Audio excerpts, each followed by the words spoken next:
Hola chicas, chicos, espero que estén bien. Bueno, en esta cápsula vamos a seguir con la unidad de integración. Vamos a ver la integral de Riemann para Rn. Vamos a generalizar lo visto en las tres cápsulas previas, a partir de lo estudiado para la integral de Riemann en R2. Y bueno, prácticamente es ir a hacer la analogía de por qué la técnica hecha antes funciona, pero enunciar el teorema de Fubini, enunciar las regiones generales, propiedades básicas que en la práctica se muestran igual. Las demostraciones las pueden encontrar en el apunte. Y bueno, comencemos. Recordemos que habíamos definido un rectángulo como el producto de dos intervalos cerrados. Bueno, para el caso generalizando la intuición adquirida sobre R2 hacia Rn, diremos que R es un rectángulo en Rn si es el producto de exactamente n intervalos cerrados. Y el volumen de ese rectángulo o la medida de ese rectángulo, que es producto de n intervalos, resulta ser el producto de las n longitudes de los intervalos.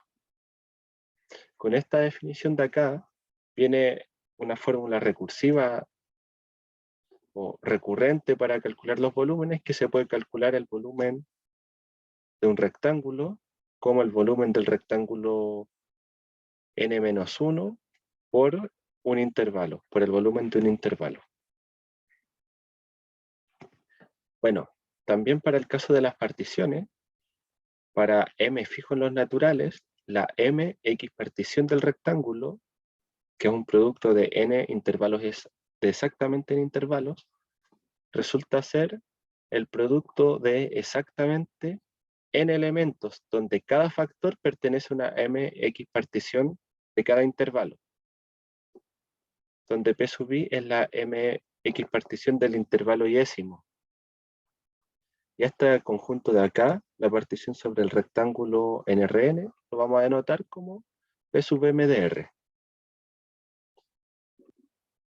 Y bueno, da un rectángulo en Rn y m fijo en los naturales, diremos que la secuencia de C sub P para todo P perteneciente a la partición P sub m es una selección si para cada rectángulo que conforma esta partición hay una asignación o un elemento que represente ese rectángulo C sub P, que es lo mismo que la selección definida para el caso R2. Además, podemos notar que cada elemento de una MX partición es un rectángulo. Y además una MX partición es finita, ya que van a ver, podemos calcular la cantidad de elementos que van a haber. Va a ser igual a m elevado a n elementos, ¿cierto? Para el caso de R2, teníamos que una MX partición tenía m cuadrado elementos.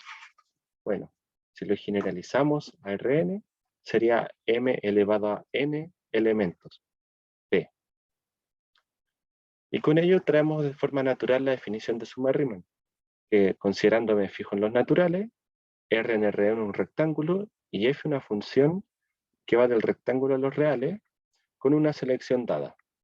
Entonces se define la suma de Riemann asociada a F y a la selección como la suma asociada a F, o sea, la suma de F, la selección igual a la suma de sobre cada elemento de la partición de F evaluada en su selección por el volumen del rectángulo de la partición. Que esencialmente esto viene a ser la misma definición de suma Riemann para R2, solo que cambió como hicimos la partición y la selección. Hay que darle un nombre. Ahora, este caso general no es dibujable, ¿ya? Porque como es multidimensional, es bueno revisarlo antes para el caso R2. Y también diremos que una función es Riemann integrable en un rectángulo R de Rn si existe el límite S tal que cuando la partición tiende a infinito, cuando m tiende a infinito, la suma Riemann converge a S. Y eso independiente de la selección, cuyo límite vamos a decir nuevamente que es la integral de Riemann de f en el rectángulo, y la vamos a escribir como la integral de f sobre r, como esta s alargada. Y las propiedades básicas también se cumplen. Si f es Riemann integrable, entonces acotada en un rectángulo, podemos caracterizar la integrabilidad de una función como, en un rectángulo obviamente, si f es Riemann integrable en R, entonces la sucesión de Cauchy dada por la suma de Riemann, la suma de Riemann para la mx partición es una sucesión de Cauchy en función de m, o una sucesión que depende del término comparando dos elementos, donde tenemos usando acá m y en vez de n usando m por k, para k natural. Con eso es como una sucesión cuasi Cauchy. Entonces, que vienen a ser las mismas caracterizaciones que hemos visto para el caso de R2, donde la segunda es un poco más elaborada porque que f sea Riemann integrable es que la sucesión de la suma Riemann sea convergente, pero eso equivale a que sea sucesión de Cauchy y además que sea cuasi sucesión de Cauchy. Bueno, recordemos otras propiedades. Una función continua es Riemann integrable. Tenemos también que sobre un rectángulo la integral es lineal, monótona y cumple desigualdad triangular. Esto es que, dado dos funciones f y g Riemann integrables y una escalar lambda, podemos separar la integral de la combinación lineal, es la combinación lineal de las integrales, si hay monotonía, o sea que g domina f, es decir, que para todo x en el dominio, que es en este caso un rectángulo, g de x mayor a f de x, no estrictamente, en cuyo caso las integrales preservan la desigualdad.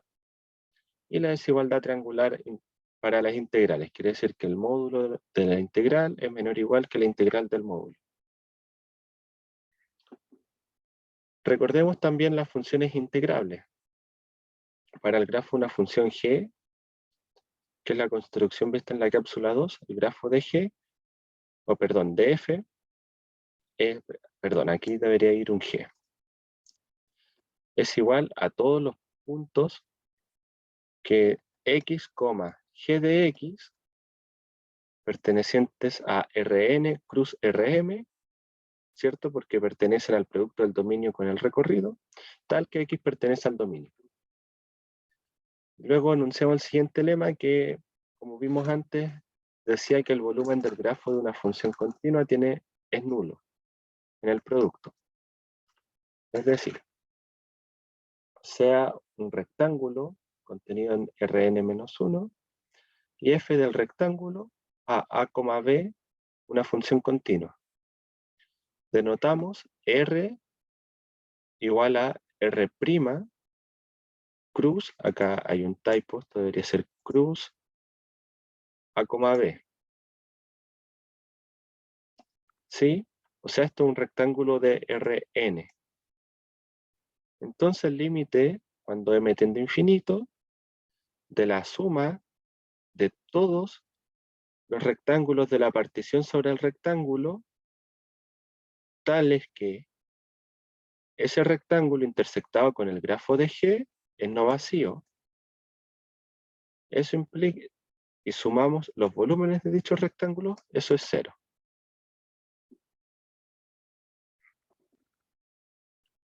Y bueno, esto nos generaliza un poco la idea de función integrable, porque en primera instancia toda función continua es integrable, pero la integral no se queda ahí, ¿cierto? Como ya discutimos, hay una colección de funciones más grande que las continuas, que solo las funciones continuas, las cuales se pueden integrar. Entonces, nuevamente, consideremos este rectángulo en Rn-1, consideremos R, un rectángulo en Rn como R', cruz a, b, y f que va de este rectángulo de Rn a R, que es una función acotada en este rectángulo, y continua en el grafo de G, donde G es una función que va de R' a, b. ¿cierto? Y su grafo, por lo tanto, está en este producto, que es un subconjunto de, el grafo de G es un subconjunto de R' cruz A, B, en cuyo caso diremos que f es una función integrable. Lo que nos dice este resultado esencialmente es que una función integrable puede ser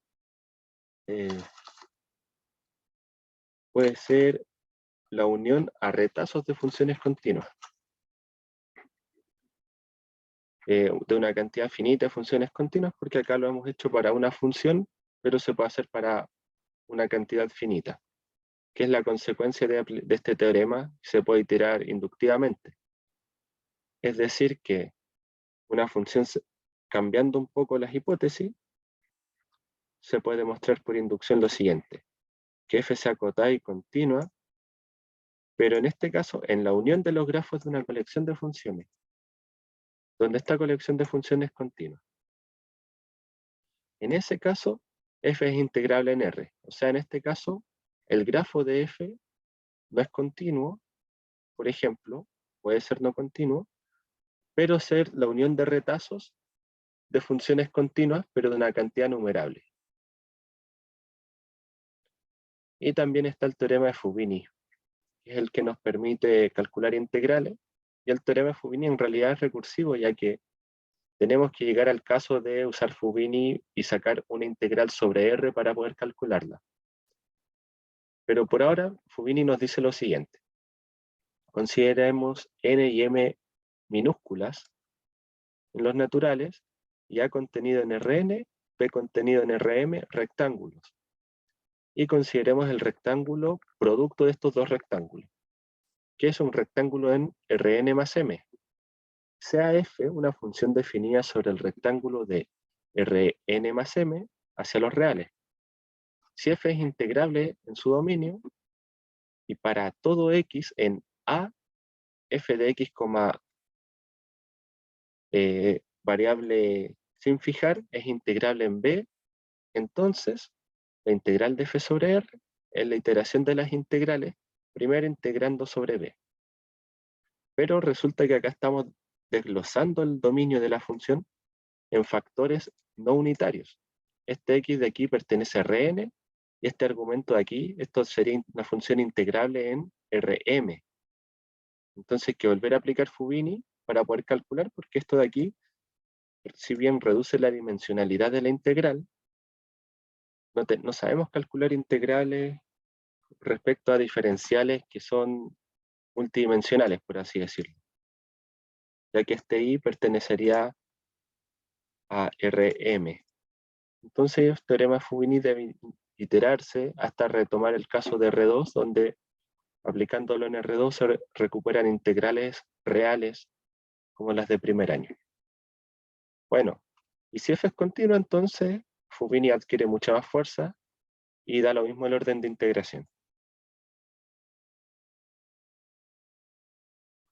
Bueno, veamos un ejemplo de la aplicación del teorema de Fubini. En el primer caso, podemos ver una función sencilla sobre R4, la cual se puede calcular de forma iterada, y que además da lo mismo el orden de la iteración. Por ejemplo, queremos calcular la integral de f sobre b con b el cubo, 0,1 al cubo, cruz 0,10. Y f depende de cuatro variables, ¿cierto? X, y, z y t, que esencialmente es t factor de x cuadrado más y cuadrado más z cuadrado, un polinomio. Bueno, en virtud del teorema de Fubini tenemos lo siguiente. La integral de 0 a 10, de 0 a 1, de 0 a 1, de 0 a 1, de t factor de x cuadrado más y cuadrado más z cuadrado, integrando en orden con respecto a x, y, z y t. Integrar esto respecto a x es sencillo, ya que es un polinomio respecto a x, lo cual nos queda esta expresión de acá, ¿cierto? Con x entre 0 y 1. Reduciendo términos, ahora hay que integrar esto respecto a y, lo cual también es muy sencillo, ya que es nuevamente un polinomio con respecto a y. Integrando esto, nos queda esta expresión y hay que evaluar y entre 0 y 1. Evaluando y reduciendo ahora, que esta expresión de acá, nuevamente un polinomio, con respecto a z, que también es muy fácil de integrar, y quedando esta expresión que se debe evaluar con z entre 0 y 1, y ahora por último hay que integrar con respecto a t, esto también es un typo. Entonces hay que integrar entre 0 y 10 t de t, y esto sería, acá hay 5, por si acá, debería ir un 5. Es 5, bueno, a ver. No, disculpen, no dije nada, está muy bien eso. La integral entre 0 y 10 de t de t es 50. Ahora la gracia de esta integral es que esta es una función continua, al menos en este dominio, y bueno, en todo R4, lo cual asegura que se puede calcular cualquier orden de las iteraciones. Y son muchos órdenes, muchas formas o combinaciones para calcular, pero se puede.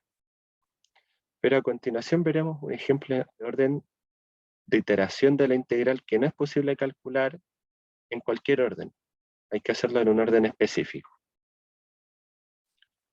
Bueno, notemos que para calcular la integral de 0 a 1 de la integral de y cuadrado a i de e elevado a x al cuadrado por i respecto a x respecto a y, en ese orden, primero respecto a x, notemos que no se puede calcular esto, porque no conocemos la primitiva de la exponencial de x cuadrado. Entonces, no podemos calcular primero la integral con respecto a x, quizás se pueda respecto a y.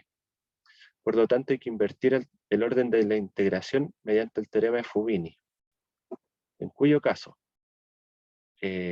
la región B a integrar originalmente era y entre 0 y 1 y x entre y cuadrado y 1. En cuyo caso, ahora hay que dejar x entre dos constantes. Va a ser x entre 0 y 1 y entre dos funciones continuas, y entre 0 y raíz de x.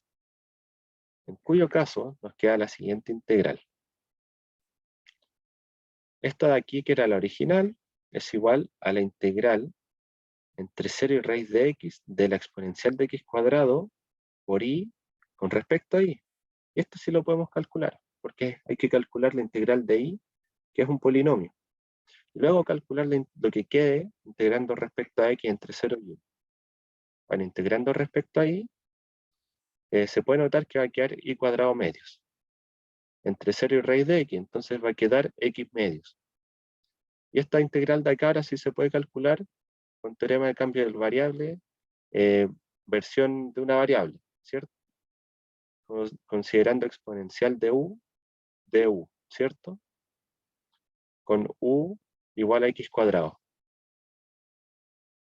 Y en cuyo caso el resultado es exponencial, o sea, e menos 1 sobre 4. O sea, en este caso aprovechamos que cambiando el orden de integración podíamos construir una integral iterada conveniente, que además era más bien guiada, ya que salían justo los términos que nos ayudan a solucionar el problema original. Entonces, como moraleja, si no se puede calcular o nos encontramos con alguna integral de primer año de las que uno ya sabe que no se puede calcular la primitiva, hay que sí o sí cambiar el orden de integración y ver si aparece algo que nos dé un poco de oxígeno al respecto para poder hacer un teorema de cambio de variable o alguna integración por parte conveniente. Por otro lado, para integrar sobre dominios generales, se realiza la misma construcción vista en la cápsula 3. Es decir, basta con considerar el rectángulo que contiene al conjunto donde se quiere integrar f, y escribimos la función f0 como f0 de x igual a f de x por la indicatriz de a, o escrita así esencialmente. Y bueno, si f0 es integrable, se tendrá que f es integrable sobre a, y por lo tanto se recupera la integral de f sobre a. Veamos un cálculo genérico sobre una región genérica, o sea, una integral sobre una región genérica. Consideremos la región W, comprendida entre los planos x igual 0, y igual 0, z igual 2, y la superficie de z igual a x cuadrado más y cuadrado. Queremos calcular la integral de x sobre W. Es decir, tenemos las siguientes regiones. Aquí hay otro typo horrendo.